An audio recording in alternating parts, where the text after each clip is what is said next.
What is up, guys? It is Wednesday, so it means it's time for another murder, mystery, and art episode. So let's get funky. Why did I just say that? And you can like pull their cheeks. Why are you looking at? I forgot what I was going to say.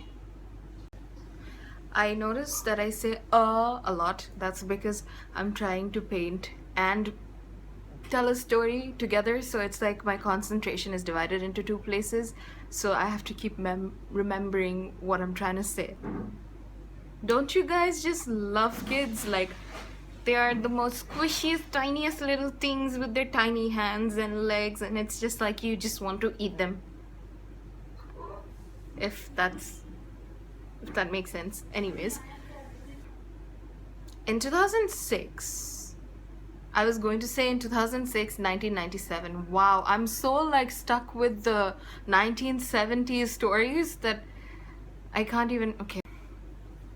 So, in 2006, Bihar, India, the police had received a phone call that an 8-month-old girl, Khushbu, who was missing, was found dead, and her body was found in a poorly dug up grave beside the school that she was sleeping in.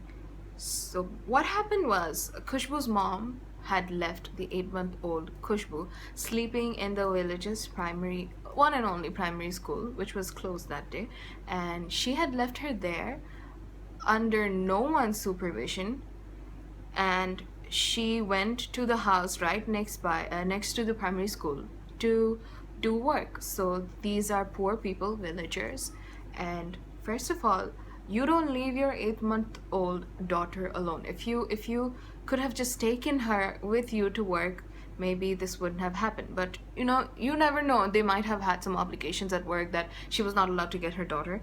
Anyways, so her daughter was taken from the primary school and she was killed. So the villagers told the police that the murderer, the killer, was caught.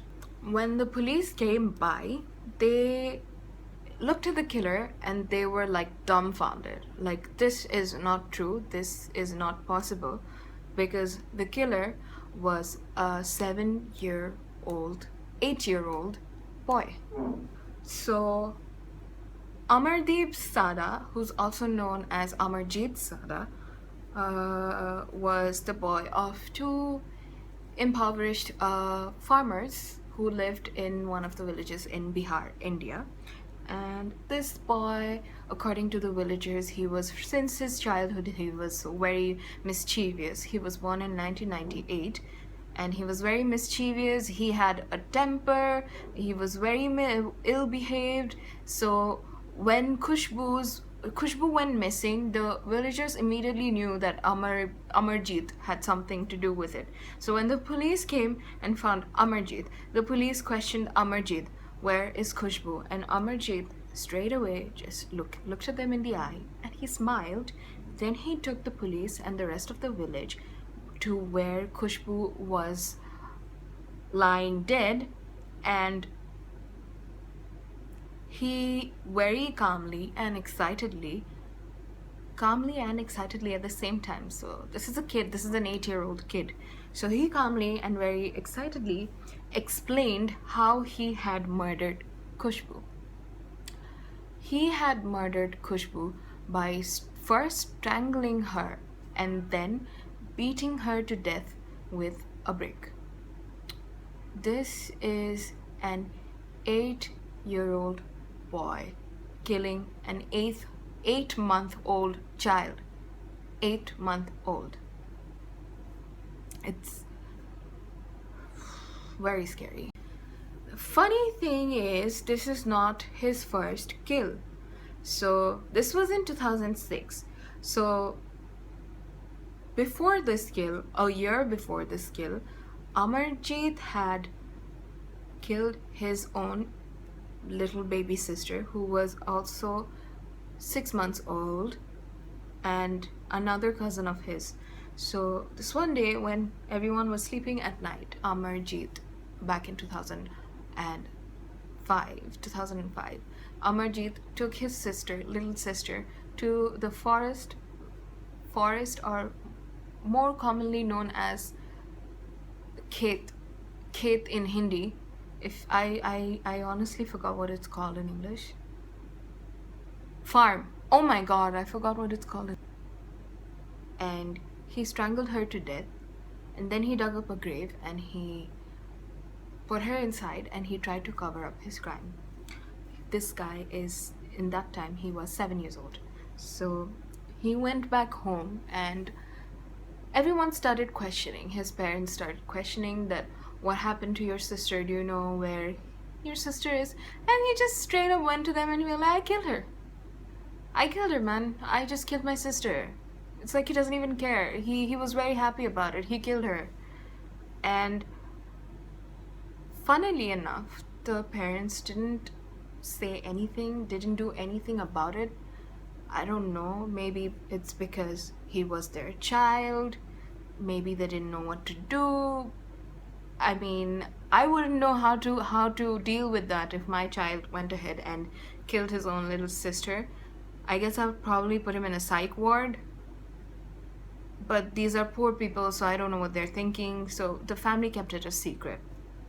And shortly, 2 months after that, he killed another girl, another baby child of 8 months. And this was his maternal uncle's daughter. That was his second murder. And it was committed in the same style. She was taken to the nearby farm, and surprisingly, the uncle, I don't think the uncle knew anything about Amarjeet killing his sister. So he had left his daughter with Amarjeet to play with her, and he was very happy about it. And of course, he knows that it's his sister's son, so he's going to take care of her daughter. But that was a big mistake, because he then took that poor little girl who's 8 months old, and he took her and he beat her up with a brick, strangled her to death, and then dug a grave and shoved her inside it. Whew. This is a child.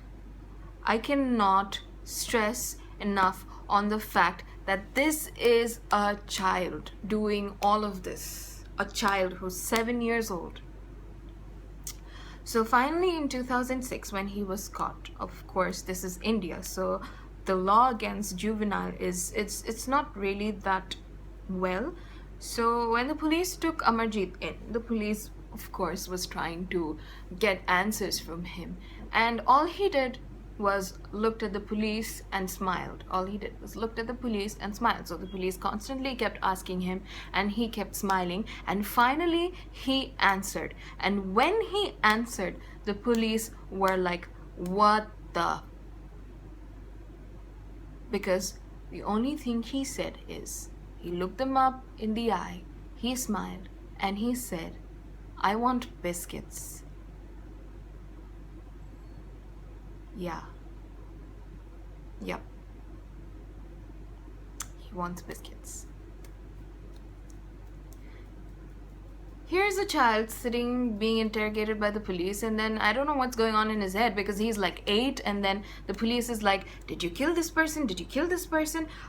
If I was in his place, I would freak out and probably just blutter out the truth. But he's like sitting there like a criminal mastermind, and then he goes like, oh, I want biscuits because I'm hungry. I want biscuits. Give me some biscuits, please. What the hell? Okay, so after that, when he was basically, there were 2 psychiatrists. They were famous psychiatrists in Bihar. So when they tested out Amarjeet, they found that there was a hormone imbalance in his brain, and he had the sadistic personality, because of which it gave him joy but to hurt other people. So he was taking pleasure by murdering these little kids, and these kids are like defenseless. Amarjeet or Amardeep. He has so many names on Google, I can't figure out which one is his actual name, so I'm just gonna say Amarjeet.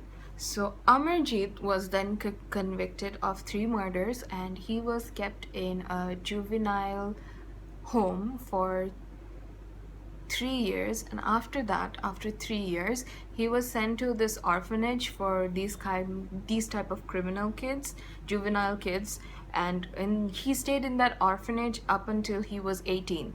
So he turned 18 in 2016, and of course he was set free after that, and he changed his name from Amarjeet to Samarpreet, I think, and he is living freely right now. So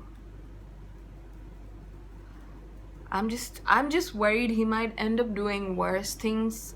I don't know if his condition was better or what's happening, because the laws of India, because this guy was a juvenile, so the laws of India prohibits people from posting any sort of medical records or records of the information of the interrogation that was done with him, because he's a child. So they took off all his records. It was sealed, and it was like no one can have access to it. So I couldn't really find much about it, but he's named as